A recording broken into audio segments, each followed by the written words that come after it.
Madame, Messieurs, bonjour et bienvenue. C'est Ma vie, ma santé, votre émission qui parle de tout ce qui a trait à la vie et qui peut déranger votre santé. Ma vie, ma santé est une émission qui fait la promotion de la vie et de la santé. Nous voulons, notre objectif, notre mission est que vous soyez en parfaite santé, en parfaite harmonie avec vous-même. Comme vous le savez, l'homme a 3 dimensions. Il y a l'esprit, il y a l'âme et le corps. Et nous voulons que vous puissiez bien vous sentir dans votre peau, spirituellement, moralement, psychologiquement et même physiquement. Alors aujourd'hui, dans Ma vie, ma santé, je reçois 2 personnes avec qui nous allons discuter et nous allons parler de la femme. Vous le savez bien, c'est le mois de mars et nous allons consacrer tout le mois, comme je vous l'ai dit sur notre page Facebook, à la femme. Aujourd'hui, nous allons discuter avec une femme, avec un homme aussi, et parce que nous voulons comprendre, avoir aussi l'opinion d'un homme sur la femme et nous allons parler de la femme, de l'amour, du mariage. Et c'est autour de ces sujets que nous allons discuter. J'ai avec moi, je reçois aujourd'hui Madame Huguette qui va se présenter. Bonjour Huguette. Bonjour Dali. Comment vous allez? Je vais très bien. Alors, des amis qui ne vous connaissent pas, qui est Huguette? Huguette Mbela Mwendi, je suis mariée, mère de 3 enfants, 3 garçons. Je vis à Hamilton, ici au Canada. À ses côtés, nous l'avons mis au milieu, hein, c'est un homme. Donc, comme vous le constatez, c'est Monsieur Vitia Boaba. Alors, bonjour. Bonjour, David. Et des personnes, nos amis qui ne vous connaissent pas, qui est Monsieur Vitia Boaba? Vitia Boaba, comme vous l'avez dit, marié, père de 3 enfants, professionnel, membre de la communauté, particulièrement parce que je parlerai un peu de ça aussi. Président du conseil d'administration du Cercle Eliki International, qui a une association qui est née ici au Canada et qui a des valeurs à partager, et c'est la raison pour laquelle j'ai accepté à venir aujourd'hui, parce que nous voulons dans notre association que la femme occupe une place très importante. Donc c'est pourquoi je suis là. Merci beaucoup à vous deux d'avoir accepté notre invitation. Alors notre première question est celle-ci. D'après vous, c'est quoi l'amour? On commence par Huguette. Oh. Wow. L'amour, c'est l'attirance qu'on a d'abord envers l'autre personne. Puis c'est les sentiments qu'on partage. Difficile à définir. Oui. Difficile à définir. C'est très difficile à définir, mais si on veut donner une définition un peu plus dictionnaire, qu'on peut trouver dans un dictionnaire, je pense que c'est, comme l'a dit Madame Bella, c'est les sentiments qu'on peut avoir par rapport à quelqu'un ou à quelque chose, qui peut se manifester de plusieurs façons. C'est là. Donc l'amour tire vraiment son origine au niveau des émotions de l'homme. Ouais. Alors c'est quoi une femme? Oh mon Dieu. Une femme? Une femme, est-ce que c'est simplement un être humain? Est-ce que d'après vous, une femme, c'est un être faible? Comme disent d'autres personnes, c'est le sexe faible. Non, quand vous pensez à la femme, le mot, qu'est-ce que ça vous dit, madame? Pour moi, la femme, c'est le soutien de la famille, le soutien, le pilier de la société. Parce que sans nous, les femmes, je ne pense pas que ça avancerait. Pas femme parce qu'on porte les enfants. D'abord, on donne la vie, c'est vrai. Mais femme parce qu'on éduque les enfants, on éduque la société. On fait... Je dirais que la femme, comment dire, représente. Une femme bien donnera un bon chemin à ses enfants, si je peux m'exprimer ainsi. Donc le sexe faible, non, pas du tout. Au contraire, pas du tout. Pas du tout. On est... les hommes, ils sont peut-être forts physiquement, oui. Mais sans nous, non. On dit bien que derrière un grand homme, il y a une grande femme. Donc non, être faible, non, pas du tout. Est-ce que c'est votre avis? Oui et non. Pas parce que je soutiens que la femme est un sexe faible, non, mais je pense que derrière toute expression, il y a toujours quelque chose. Pourquoi on l'a dit? C'est vrai que la société a tendance à pervertir certaines choses, certains mots, certaines expressions. C'est-à-dire chacun de nous utilise des expressions comme il veut et pour ses intérêts personnels. Mais pour répondre d'abord à votre question, la femme, je pense que la femme est un être humain au même titre qu'un homme. Moi, je suis chrétien de foi. Donc quand je lis la parole de Dieu, je vois que la femme et l'homme ont été créés en même temps comme étant des semblables.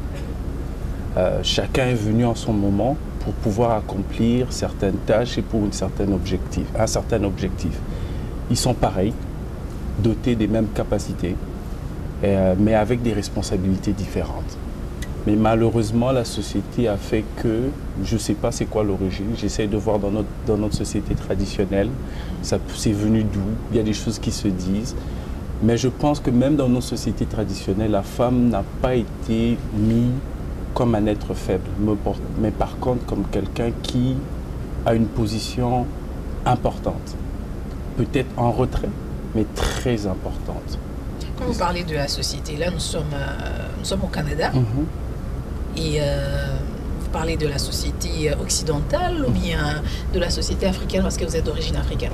Là, je vois le mélange. Okay. Parce que même si on est au Canada, il y a encore des réalités ici. C'est vrai qu'au Canada, en Europe, en Occident, la femme a pris un peu plus de place qu'en Afrique ou dans nos sociétés, parce que je suis originaire du Congo, la femme a pris plus de place ici qu'ailleurs, mais il y a encore des pas à faire. Il y a encore des pas à faire, oui. Donc je parle de la société en général. Ok. Oui. Ok.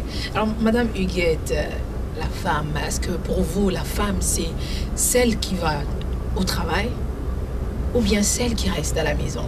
Est-ce que celle qui va au travail ou celle qui reste à la maison, est-ce qu'il y a une différence? Est-ce qu'elles sont différentes? Non. Qui est beaucoup plus femme? Non, les deux. Parce que rester à la maison est un choix, aller au travail est un choix aussi.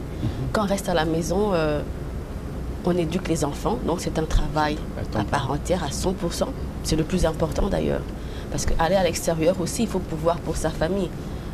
Donc pour moi, une femme qui travaille ou qui ne travaille pas, enfin, qui ne travaille pas en guillemets, parce que quand on reste à la maison, on travaille. Donc pour moi, c'est plutôt un choix. On choisit d'éduquer d'abord ses enfants, et d'aller travailler. Et même celles qui travaillent éduquent leurs enfants. Peut-être qu'elles passent un peu moins de temps avec les enfants, mais elles sont là pour les enfants. Parce qu'aller travailler à l'extérieur, des fois on n'a pas le choix, on doit avoir un moyen de vivre. Donc non, pour moi, non. Alors, M. Vitia, vous avez une femme. Est-ce que vous aimeriez que votre femme travaille toute sa vie? Définitivement. Parce que je pense que l'homme a besoin de se sentir accompli. On se sent accompli lorsqu'on est capable de faire des choses, que ce soit dans sa maison et à l'extérieur de la société. Mais je pense que, comme l'a dit Huguette, c'est un choix. La femme ou la famille fait un choix de voir comment on s'organise pour que la vie, que nos enfants soient bien et que la maison fonctionne normalement. Et ça dépend des couples et des familles. Il y a des familles qui ont un revenu assez acceptable parce que l'homme a un très bon travail et ils ne trouvent pas pourquoi ils vont aller chercher un revenu supplémentaire et puis sacrifier peut-être l'éducation des enfants. Mais il y a des familles qui se disent, malgré qu'il y a un bon salaire, moi je connais des collègues, des amis avec qui je travaille qui disent qu'ils n'ont pas besoin d'aller au travail, mais elles viennent parce qu'elles ont besoin de se sentir épanouies. Elles ont besoin de contribuer, parce qu'il faut aussi admettre aussi que les enfants naissent, à un certain âge, les enfants deviennent indépendants. Donc la femme aussi a besoin en ce moment-là, comme si son rôle de mère commence à se terminer, elle a besoin de se sentir aussi femme, dans ce sens qu'elle est... Donc quand elle ne travaille pas, elle ne se sent pas femme? Non, je veux juste corriger ça pour que ce soit pas mal compris. Non, je peux répondre. Vas-y. Non, quand elle ne travaille pas, elles se sent tout aussi femmes. Mais quand les enfants sont petits, très généralement on n'a pas le choix. Parce qu'ils ne sont pas en âge scolaire, il faut les élever, il faut s'occuper de tout. Mais une fois qu'ils sont partis à l'école, pourquoi pas? C'est-à-dire qu'elle devient pas seulement une femme dans la maison, mais elle veut être une femme dans la société. C'est-à-dire le même rôle qu'elle a joué pour sa maison, d'éduquer, d'apporter quelque chose, de faire un changement, elle veut le faire aussi ailleurs. Et puis, il faut admettre aussi que quand on va au travail, quand on est dans la communauté, on découvre aussi et on apprend, on voit aussi d'autres choses. Par contre, quand on est à la maison, on est plus dans son cercle Et on n'échange pas forcément avec la communauté et l'extérieur. C'est un peu à ce moment-là qu'on dit qu'il y a épanouissement. Parce qu'il y a des femmes aussi qui sont dans la maison, qui sont très épanouies. Si elles ont fait le choix. Elles ont fait le choix, elles vont se sentir épanouies, elles vont créer une façon de vivre qui va leur permettre de continuer à s'épanouir. Donc c'est juste des étapes dans la vie. C'est comme des hommes, moi je connais aussi des hommes qui ont choisi. Je ne citerai pas ici parce que c'est très mal vu dans la communauté, dans la société, malheureusement. Mais il y a des hommes qui ont choisi de réduire leur participation dans la société au niveau de l'emploi, au niveau de certaines charges, parce qu'ils ont jugé que non, ils vont donner la place à leurs femmes de faire autre chose et eux, ils vont faire autre chose. Ça existe aussi. Mais pourquoi la société voit ça d'un mauvais œil? Parce que l'homme, est-ce que l'homme doit toujours travailler à temps plein? Est-ce que c'est toujours la femme qui doit s'occuper de la maison et des enfants? Je crois que c'est plutôt les traditions. Les traditions ont toujours été comme ça. L'homme est là pour pouvoir travailler, emmener de l'argent, et la femme doit s'occuper de la famille. Ça a toujours été comme ça. Donc généralement, les gens pensent que c'est comme ça.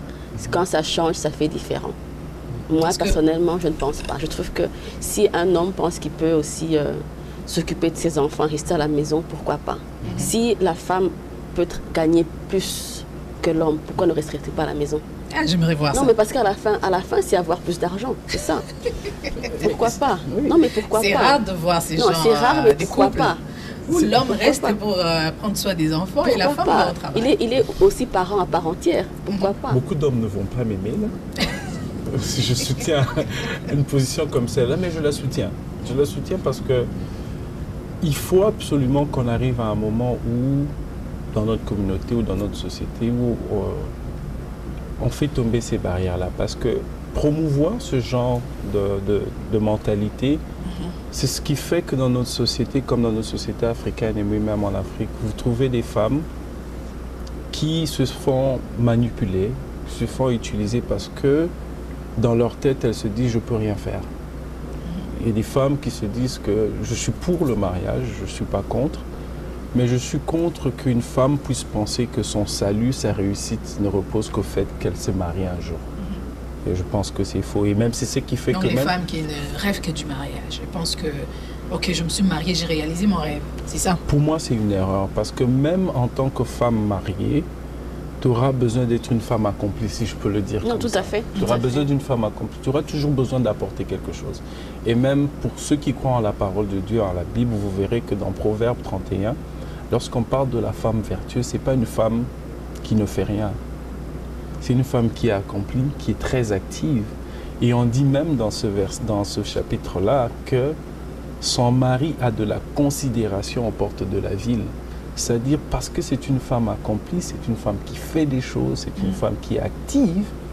Son mari, qui est aux portes de la ville, qui symbolise un peu le lieu des décisions et autres, a de la considération.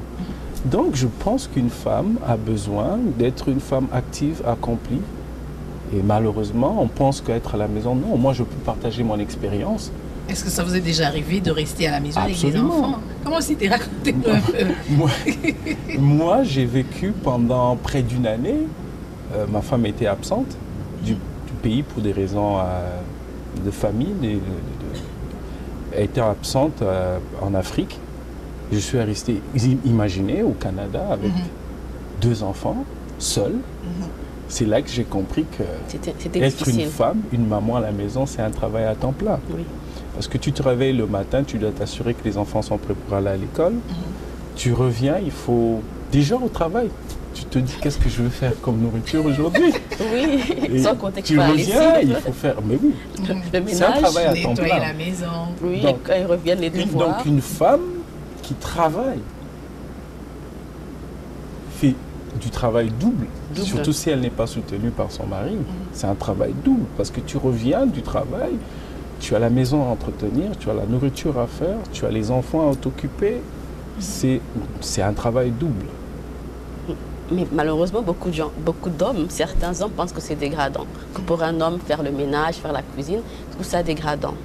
Combien de fois on n'a pas entendu, c'est pour les femmes, c'est pour les femmes, je ne peux pas faire ça. Est-ce que vous aidez votre femme à la maison? J'aurais bien voulu qu'elle le dise elle-même, parce que c'est ce que je suis devant la caméra, je ne dirais que ça. Mais je peux le dire sans sourciller que oui, je le fais. Bon, est-ce que ça vous dégrade en faisant ça? Pas du tout. Pas du tout, et c'est pas du tout.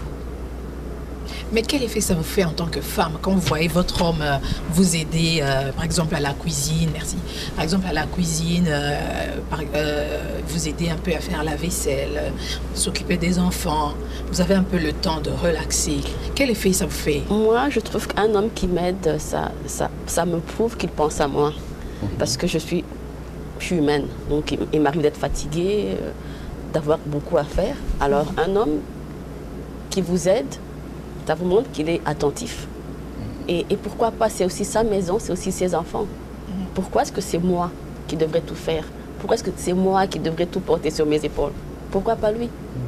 Il paraît que c'est romantique, c'est vrai? Ah oui. Non, ça c'est vrai.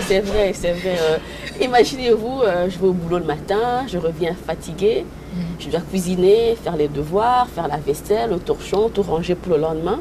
Je suis fatiguée. Et après, bon, il vient vers vous, hein, vous êtes fatigué, vous êtes fâché, pas de bonne humeur.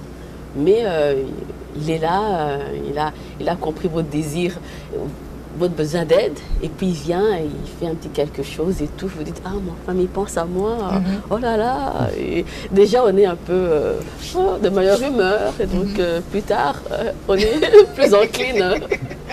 Plus disponible. Ah, parce donc, qu'on est moins... la soirée sera très non, bonne, parce tranquille. Que physiquement, on est moins fatigué, moralement, on est moins énervé, on est de meilleure humeur. Okay. Alors, oui, tout à fait. Parlons un peu de la soumission. C'est quoi, en fait, ce mot, la soumission? Est-ce que la femme doit dire oui à tout ce que son homme lui dit? Est-ce que c'est ça la soumission? Moi, je suis un peu radicale. Pour moi, le pouvoir s'arrache. Donc, un homme... Dire oui à un homme, il faut qu'il ait raison. Il faut que ce qu'il disait ait un sens, un bon sens. Si mon mari ne veut pas que je travaille, par exemple, mais que moi, je peux gagner plus que lui, pourquoi dire oui? Pourquoi dire oui, je ne travaille pas? Parce qu'à la fin, c'est quoi? À la fin, on veut un avenir pour nous, pour la famille. Parce que c'est vrai qu'il y en a qui se sentent un peu menacés d'une femme. Complexée. Oui, complexée, mais non, ça, non. Mais soumission, pardon... non, on dit que l'homme est le chef du foyer, pardon, mais il faut qu'il soit raisonnable. Il faut que ce qu'il dise soit raisonnable. Voilà. Monsieur Vitia. Soumission. Oui, soumission de la femme. Je pense que pour les chrétiens qui croient, qui reviennent sur ça, sur la soumission, ils se basent sur ce que le Christ disait. Mais je pense qu'on fait toujours une mauvaise lecture, souvent, de la parole de Dieu. C'est pas à l'homme qu'on parlait de soumission, on s'adressait à la femme directement. Ça veut simplement dire qu'un homme qui commence à rappeler à sa femme la soumission, c'est un homme qui est déjà perdu son respect devant sa femme. Le rappel de la soumission, c'est une relation personnelle entre la femme et son Dieu, la femme et elle-même.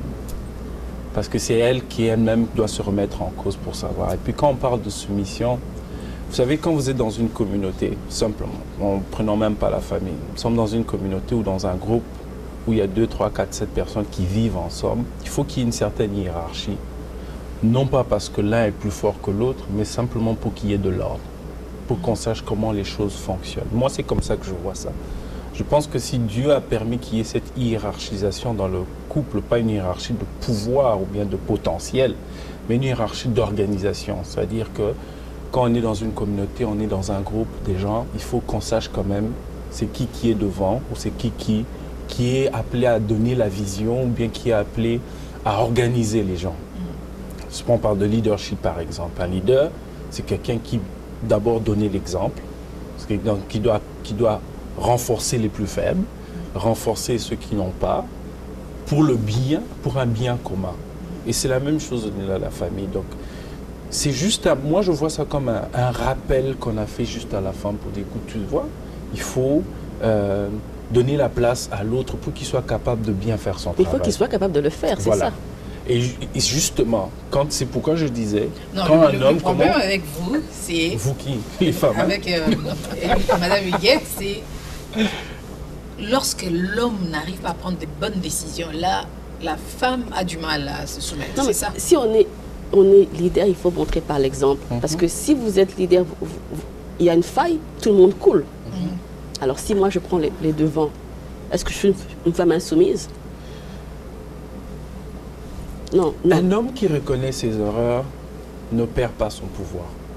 Il renforce son pouvoir. Très difficile. Malheureusement. J'en connais très peu qui reconnaissent leur erreur, Mais excusez-moi. Justement, c'est ça Parce que l'erreur. les hommes aussi de nature que nous sont faisons. vraiment orgueilleux. Hein? Très orgueilleux. C'est l'erreur que nous faisons. Parce que lorsque tu reconnais tes erreurs, tu te fortifies toi-même. Parce que vous savez, quand ça marche dans la famille, c'est qui qu'on voit d'abord, c'est l'homme. Et c'est ça un leader.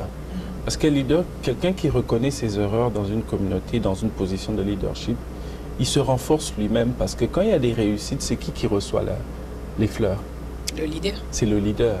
Donc en tant qu'un homme, si ma femme me rappelle à l'ordre, je dois prendre avantage de ça. Parce que si ça marche, c'est moi qui serai honoré. Donc c'est aussi ça, ce sont des erreurs que nous les hommes nous faisons des fois. Et c'est tout à fait normal aussi. Et moi je pense que c'est de valeur qu'une femme qui voit qu'il y a une direction qui est en train d'être prise, il y a des choses qui sont en train d'être faites, qui ne doivent pas être faites de cette façon, puisse prendre aussi son autorité de femme. Et il ne faut pas l'oublier. Elle est soumise, mais elle a aussi son autorité de femme. Parce que quand vous lisez la parole de Dieu, vous voyez nos sociétés traditionnelles, la femme a toujours occupé une place très importante. Très importante. Elle doit se positionner pour recadrer les choses. Mais ça répond par la question. Si une femme le fait, est-elle insoumise ou pas? Ok. Non, parce qu'il y en a qui n'aiment pas que les femmes prennent le devant. Ça dépend de Pourtant, comment on le fait. le devant parce que c'est nécessaire, parce qu'on n'a pas le choix, parce qu'on doit avancer. Ça dépend de comment on le fait. Comment faut-il le faire alors? Ça, c'est la base même du couple. C'est la base même de la communication de la société.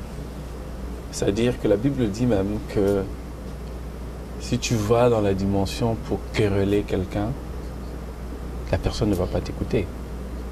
Même sans querelle, quelquefois l'orgueil d'homme fait qu'on voit tout de manière négative. On pense que si elle a fait ça, c'est parce qu'elle pense comme ça, c'est parce qu'elle pense que je ne suis pas. Non, c'est parce qu'il faut aller quelque part, parce qu'il faut avancer, tout simplement. Je pense qu'il y a du tout dans la société. Hein. Dans la société, il y a du tout. Il y a des gens qui sont extrémistes, il y a des gens qui sont orgueilleux, il y a des gens qui sont moins ouverts. Alors, dépendamment de l'homme avec qui tu es, de son tempérament, tu dois savoir comment fonctionner avec lui, trouver des solutions. Moi, c'est ce que je conseillerais aux femmes. Je pense que vous êtes mieux placés pour savoir comment nous parler et où nous avoir et comment nous avoir. Il faut utiliser ces outils, ces stratégies-là pour nous avoir. Moi, je pense que c'est ce qu'il faut faire. La confrontation n'a jamais produit des bons résultats. Lorsqu'on sait parler à son mari, à son ami, on trouve les moyens de lui parler et de lui dire que, tu vois, il y a ça. Je pense qu'il ne fallait pas le faire comme ça.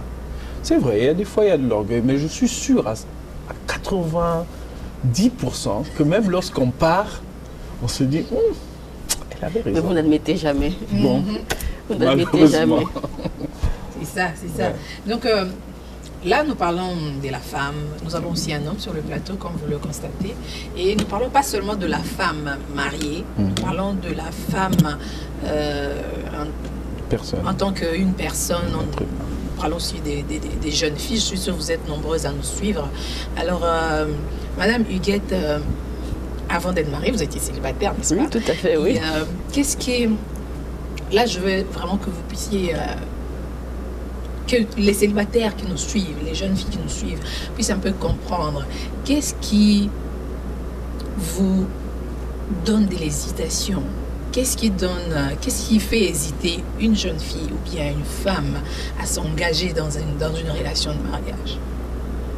On hésite parce qu'on a peur de ne pas se retrouver. Si aujourd'hui vous m'avez rencontré, je suis médecin, professeur, n'importe quoi, j'ai une certaine manière de vivre, une bonne manière de vivre. Vous voulez qu'on se marie, et me demander de changer, évidemment, je vais hésiter. Parce que vous m'avez connu comme ça. Pourquoi voulez-vous que je change quand je vous épouse? On ne change que si ça peut amener à quelque chose de positif. Si c'est changer parce que non, j'ai juste pas envie de ça maintenant parce que vous êtes ma femme, ben non. Pas du tout. Donc, si vous aviez, par exemple, une certaine façon de faire les choses, une certaine manière de vous habiller, et que l'homme vous dit dès le départ, avant même de vous demander en fiançailles, que non, je n'aime pas ça, je n'aime pas votre façon de vous coiffer, je n'aime pas, j'aimerais que vous changez, parce que ça dépend. Si j'avais l'habitude, par exemple, d'être en jupe très courte et qui veut une femme qui met des vêtements un peu plus longs, pas long, mais un peu plus long, je peux comprendre. Ok. Mais si j'aimais le rouge, vous dites non, j'aime pas le rouge. Non, ça non. Si je me coiffais d'une certaine manière, mais quand vous m'avez abordé, j'étais comment? Avec cette coiffure-là, non? Et maintenant, je suis madame, je dois changer les choses. Pourquoi? Parce que vous êtes madame. Non. Non. On change que pour un positif. Pas pour faire plaisir à l'autre. Juste comme ça. Parce que vous ne voyez pas que dans un mariage, c'est beaucoup plus penser à l'autre. Il faut penser à l'autre sans pour autant se perdre. Parce que si aujourd'hui je me perds dans mon mariage, je ne suis plus Huguette, ça n'ira pas non plus. Il y a une expression qui dit chasser le naturel et il revient en galop. Tout à fait. Ce que tu es, tu le resteras. Et moi, personnellement, ce ne sont pas des messages que je donne au niveau des relations entre hommes et femmes, qu'il faut tout laisser, il faut changer. Non, je pense qu'il faut être soi-même et laisser l'autre le choix de t'aimer tel que tu es. Et justement, c'est ce qui fait que beaucoup aujourd'hui, quand ils se marient, ils ne restent pas longtemps. Parce que le naturel, il revient. Le naturel, il revient et puis l'autre est surpris. Il se dit, oh, je ne l'ai pas connu comme ça. Je ne l'ai pas connu comme ça. Là, tout été comme ça. Elle ne parlait pas beaucoup. Et tout d'un coup, elle n'arrête pas. Vous êtes dans un lieu public. C'est la même chose que le mari. Il n'était pas comme ça. Quand je l'ai rencontré, il était très câlin, il donnait des cadeaux tout le temps. Mais puis après, vous connaissez la blague à l'ivoirienne avec je m'excuse pour la communauté ivoirienne, mais bon, c'est des blagues que l'on trouve sur Facebook avec le monsieur qui est avec sa femme, et puis sa femme lui dit, mais chérie, avant qu'on se marie, tu m'offrais des cadeaux et tout le reste, mais comment tu m'offres? Puis il dit, mais tu vois quand un pêcheur va pêcher. Oui, je connais la blague. Il met un hameçon et puis il met un appât. Une fois qu'il a déjà pêché le poisson, pourquoi il va encore mettre l'appât? Oh mon Dieu. Vous voyez, mais il y a des gens qui réfléchissent comme ça. Si vous tombez sur un monsieur comme ça ou une femme comme ça, parce qu'il y a aussi des femmes qui le font, qui vont tout mettre en place pour vous avoir, quitte à ne pas faire des choses qui sont propres à leur nature. Mais le lendemain, une fois que le mariage est là, ça va être plus fait. Moi, je pense que la base même de l'amour doit être la vérité, la transparence, être soi-même, s'accepter tel qu'on est, et puis vivre avec ça. Trouver le bonheur dans ça. Et puis de toute façon, on va changer. Avec le temps, on va s'ajuster. Mais ce n'est pas du jour au lendemain que je me marie, vous me dites non, Huguette, plus ceci, plus cela. Non. Avec le temps, on va s'ajuster, ça va changer. Vous ne voyez pas qu'il pourra dire que vous êtes rebelle? Non, mais quand il m'a connue, j'étais comment? C'est ça la question. J'étais comment? Rebelle par rapport à quoi? J'étais comment? Et rebelle. Et puis m'imposer pourquoi? Pourquoi est-ce que mon mari doit m'imposer un certain genre de vie, une certaine manière de faire les choses? Pourquoi? On est supposé être un couple tout partagé. Pourquoi est-ce qu'il doit m'imposer? Ça, c'est parti du principe qu'il est dictateur et que moi, je suis, je ne dirais pas l'esclave, mais enfin, mais bon, un peu tout comme. Pourquoi? Bon, qu'est-ce que vous pouvez dire alors à toutes ces jeunes filles, des femmes célibataires, qu'est-ce que vous pouvez leur dire concernant ce sujet, ce problème? Il faut trouver quelqu'un qui va vous comprendre. Moi, je pense que, oui, c'est ça, quelqu'un qui va vous comprendre, apprendre à vous connaître, et vous accepter aussi d'abord, et vous aussi vous acceptez l'autre, de voir si on peut vivre avec. Il y a plusieurs hommes, je sais que bon, X, par exemple, lui, je ne sais pas comment il est, mais on peut rigoler sur le plateau, mais dans la vie, je sais que non, je ne m'entendrai pas avec lui. Donc c'est déjà un non. Apprendre à connaître la personne et voir si on peut faire un chemin ensemble.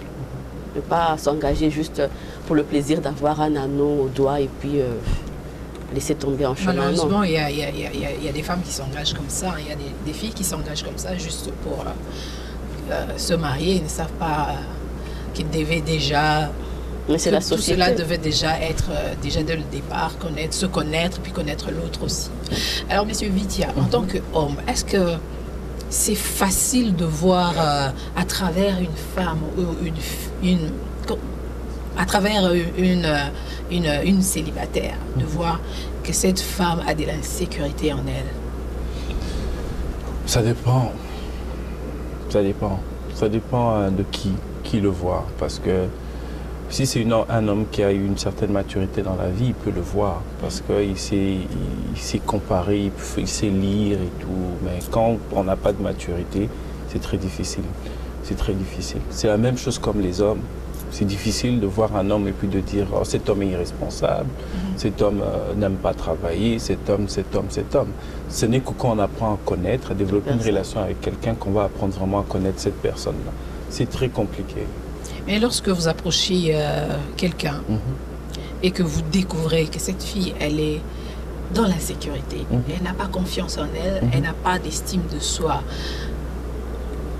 qu'est-ce qu'elle doit faire pour qu'elle puisse être elle, avoir confiance en elle, vous en tant qu'homme? En tant qu'homme. Oui. Bah, bon, je suis déjà marié. Si je me mets dans une position d'un homme célibataire et puis qui est en train de chercher à bâtir une relation avec une fille, et puis bon, il rencontre une fille qu'il aime, mais il se rend compte pour des raisons XY, la personne a, comment on dit en anglais, self-esteem, un estime de soi très bas. C'est à moi de travailler avec elle, travailler avec la personne pour la rassurer. Parce que l'estime de soi, c'est ça, là, le fond. Chercher à comprendre pourquoi elle est comme ça. Pourquoi elle est comme ça, et puis la rassurer. Le manque d'estime de soi vient de beaucoup de facteurs. Ça peut être familial, ça peut être la société, ça peut être les circonstances qu'elle a vécues dans la vie. Et prendre le temps de parler, de discuter, et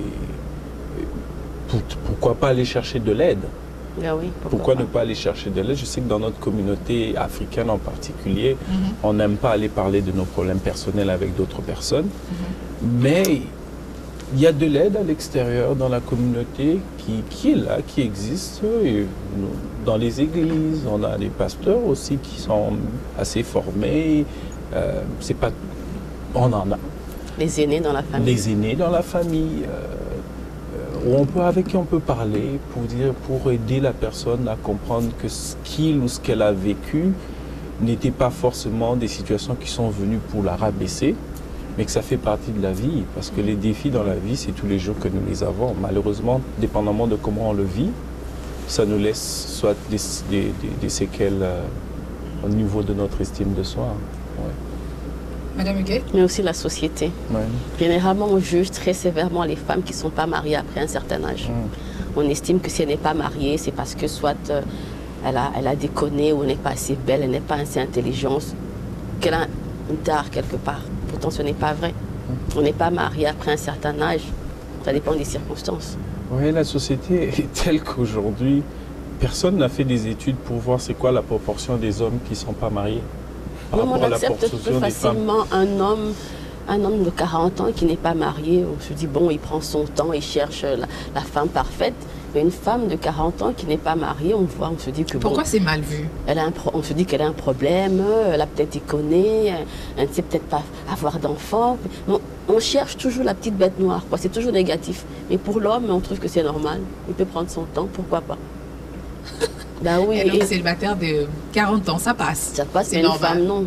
Et alors, après, évidemment, après, on ne se sent pas bien parce qu'on vous regarde différemment. On a l'impression qu'on est moins que rien. Pourtant, ce n'est pas vrai. Il y en a qui ont choisi peut-être d'aller à l'école, d'avoir une carrière et avoir une famille après. Chacun ses choix. Est-ce que c'est bien? Est-ce que c'est avantageux d'épouser son meilleur ami? Ben, je pense que oui, hein? Parce que si on épouse quelqu'un qu'on n'aime pas, oh mon Dieu, qu'on va s'ennuyer à la maison. Le temps va vous sembler très long. C'est la base même. Il faut épouser son ami. Il faut être ami d'abord. Oui. Quand je dis meilleur ami, ça veut dire un ami de longue date. Pas forcément. Non, on peut avoir un ami de longue date, mais ne pas être amoureuse de cette personne. Mais l'homme que vous allez épouser doit aussi être votre ami. Aussi votre ami. Ah oui, il doit pouvoir vous comprendre, on doit pouvoir partager, on doit pouvoir être libre d'être soi-même. Ben oui, sinon... Partager le même avis? Absolument, je le partage parce que il y a 3 dimensions dans l'amour. Il y a ce qu'on appelle l'éros, l'agapéo et puis le philia. L'éros, c'est ce que nous voyons, la dimension amour physique. Philia et puis agapéo, c'est vraiment au niveau de la vie de tous les jours. Et c'est là où on voit l'amitié se manifester le plus. Et si on n'a pas les deux dans la vie, parce que l'éros dans la vie d'un couple, c'est des moments particuliers, c'est des instants.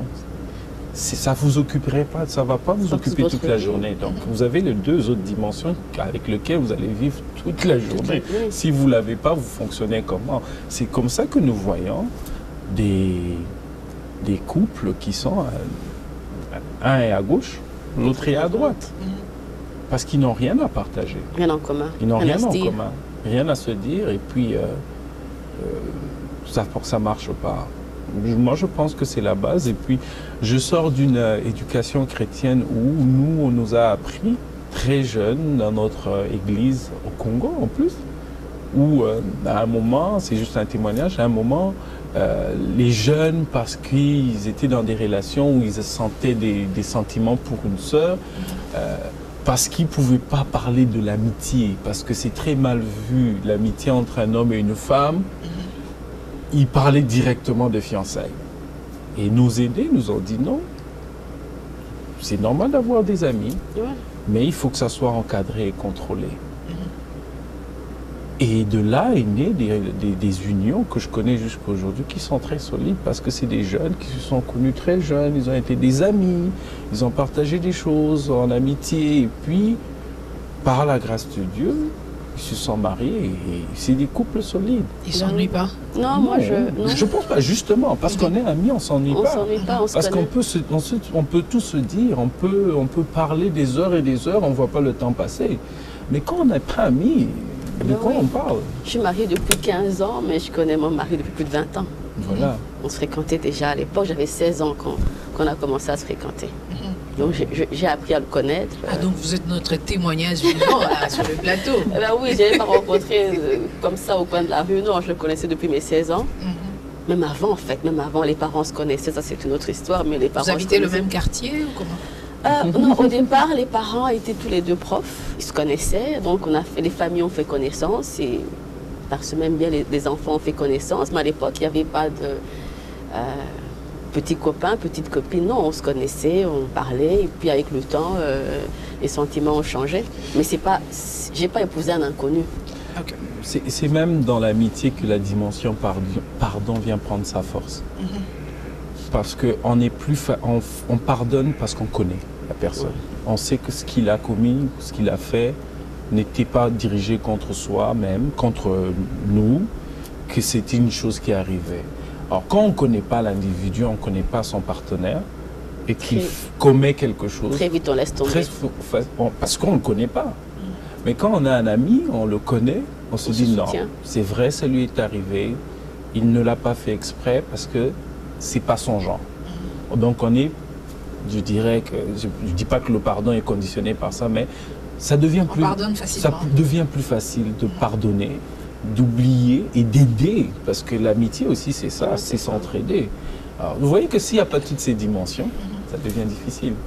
Qu'est-ce que vous pensez alors des femmes qui sont dans ce genre de relations où il n'y a pas d'amitié? On est mariés pourquoi alors? Pour faire des enfants? Pour construire une maison? On est mariés pourquoi? Parce que si aujourd'hui je ne suis pas amie à mon mari, on parle de quoi?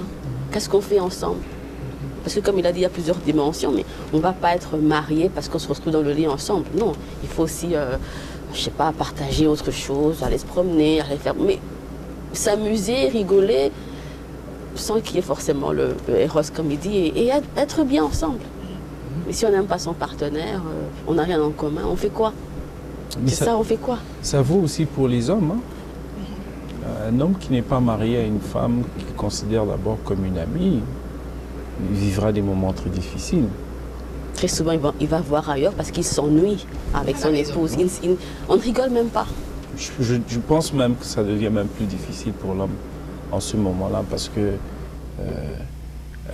un homme de nature ce que l'on dit. Je ne suis pas ici pour propager des mentalités dont je ne crois pas, mais... Expliquez-nous, c'est quoi un homme? Ce qu'on dit, je dis ce qu'on dit parce que je n'y crois pas. Que les hommes aiment bien papillonner et tout le reste. Je dirais qu'ils aiment bien aller chercher des relations. Mais je pense que quand un ami à la maison, qu'on fait des relations à l'extérieur, on se rend compte facilement que ça ne tient pas. Parce qu'on a laissé une amie à la maison et c'est très difficile. On ne veut pas le faire mal. Non, c'est très difficile. On n'a pas trouvé ce qu'on est allé chercher ailleurs aussi. Comment? Et on n'a pas trouvé ce qu'on est allé chercher. C'est ça. Ouais. Vous êtes ami à votre mari. Est-ce que ça vous arrive de sortir aussi avec vos amis, de laisser votre mari? Oui, tout à fait. L'un n'empêche pas l'autre. Hein. Parce que des fois, je suis amie à mon mari, mais bon, je n'irai pas faire du shopping avec lui. Parce qu'un homme dans un magasin de vêtements de femme, il s'ennuie. Et puis bon... C'est vrai ça? Ah oui, il est tout en train de regarder sa montre. Bon, et ça dérange. Ça va, t'as fini, ma chérie. Oh, non. Avec les copines, on peut parler, discuter d'autres choses. Des choses de femmes, ça n'empêche pas. Il faut cet équilibre-là aussi. Il faut cet équilibre-là. Il faut que la femme ou l'homme comprenne que moi je suis un homme et ma femme est une femme. C'est-à-dire qu'il y a des choses qui sont propres aux femmes, il y a des choses qui sont propres aux hommes. Il y a des hommes, moi par exemple, je veux l'avouer, tu m'amènes dans un mall, mais pour faire quoi? À moins que j'ai un intérêt personnel aussi, c'est-à-dire... Mais il nous arrive, vous savez, des fois, même nous, les hommes, on entre dans vos magasins de femmes. Mais lorsque pour moi, la Saint-Valentin seulement. Non, ou pour l'anniversaire. Non, regardez, faites cet exercice et les gens peuvent le faire aussi. Allez dans un mall, regardez les coupes. L'homme va accompagner la femme dans tous ses magasins. Mais lorsque l'homme va s'arrêter devant un magasin où on vend des télévisions, des sports, la femme ne va pas l'accompagner. Non, c'est pas intéressant. Voilà. Non, c'est vrai. Donc c'est pour vous dire qu'en fait, l'homme est un homme, la femme est un homme, ils ont des désirs, des besoins qui sont différents. Et il est important aussi dans le couple que l'homme et la femme le comprennent, qu'il y a des moments où madame a besoin d'être avec ses copines et monsieur a besoin d'être avec ses amis. Et puis se détendre un peu, rigoler un bon coup. Ça crée de l'équilibre. Voilà. Je crois que nous allons nous séparer ici parce que notre temps arrive à sa fin. Alors, Madame Huguette, un dernier mot à nos amis qui nous suivent en ce moment partout. Well, pour les jeunes femmes, je dirais, soyez vous-même. N'ayez pas peur de vous affirmer, soyez vous-même. De toute façon, l'homme qui va vous aimer pour ce que vous êtes. Et voilà. Et messieurs? Non, moi, je donnerai le message aux deux, aux hommes et aux femmes. Je pense qu'il est plus que temps dans notre société que les différences entre les hommes et les femmes ne se limitent pas que à ce que la société dit. Mais ça doit être basé aujourd'hui sur du concret. Qu'on reconnaisse la place de la femme, que l'homme reconnaisse la place de la femme et que la femme aussi donne à l'homme sa place. Que les hommes et les femmes se soutiennent pour un meilleur avenir. Et les exemples l'ont prouvé à plusieurs reprises que lorsque l'homme et la femme se mettent ensemble avec un objectif commun, qui travaillent ensemble, ils font des grandes choses. Tout à fait. Voilà. Voilà, chers amis, nous sommes arrivés à la fin de cette émission, malheureusement, parce que on aimerait vraiment continuer avec ces débats et surtout, on aimerait avoir aussi, on aurait voulu avoir aussi des célibataires pour avoir aussi leurs avis et discuter avec eux. Monsieur Boba, oui. Vous avez oublié quelque chose. Juste un dernier mot. Non, mais... ce que vous avez dit, c'était l'avant-dernier. Voilà. Non, mais puisqu'on est à la fin, donc je voulais juste profiter de l'occasion pour inviter les femmes, particulièrement ceux qui vivent dans la région de Hamilton, Mississauga, Brampton, les environs, à une journée, un après-midi conversation que le Cercle édiqué international organise. Comme je l'ai dit, c'est une association de la diaspora congolaise, qui est née bientôt légalement 2 ans au Canada, mais la réflexion a commencé des années en avant. On a pris le temps avec des amis de s'asseoir, de réfléchir sur un modèle. Notre vœu, c'était de donner à la diaspora, notre diaspora congolaise, un outil qui pouvait les aider aussi à faire les choses différemment dans la communauté. Et je pense que c'est une occasion pour moi aussi de lancer une invitation aux femmes. Parce que nous voulons que les femmes puissent s'impliquer davantage dans cette structure. Que, par exemple, au niveau de notre CA, on a besoin des femmes sur le CA pour donner leur point de vue. Alors, c'est une invitation que je lance à la communauté en général, aux femmes en particulier, puisque nous sommes ici pour parler de la femme, le 12 avril. Nous allons, si vous allez sur Facebook, vous frappez Cercle Elikia International.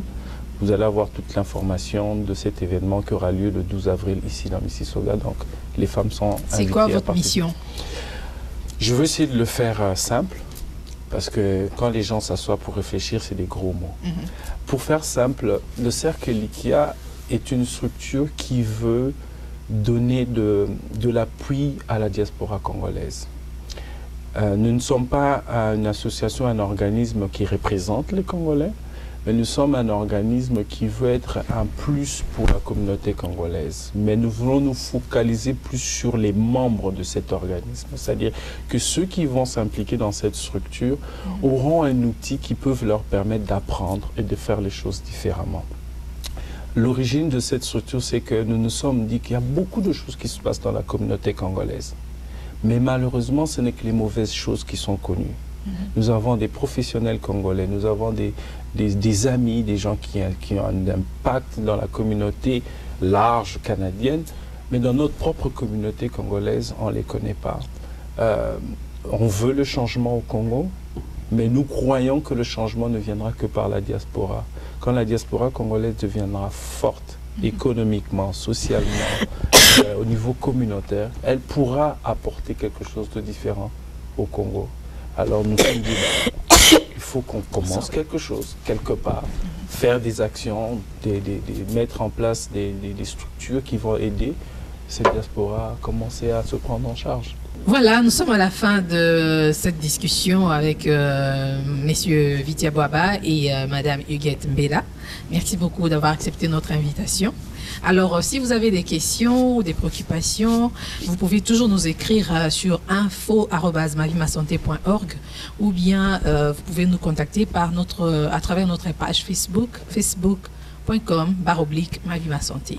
Alors, pour d'autres informations concernant votre vie et votre santé, vous trouverez des sujets très intéressants et d'autres vidéos, d'autres émissions passées sur le www.mavimasanté.org. Merci beaucoup de nous avoir suivis et un grand merci à Amen Productions pour ces belles images. Alors, on se retrouve très bientôt et restez connectés. Merci et au revoir. Bonne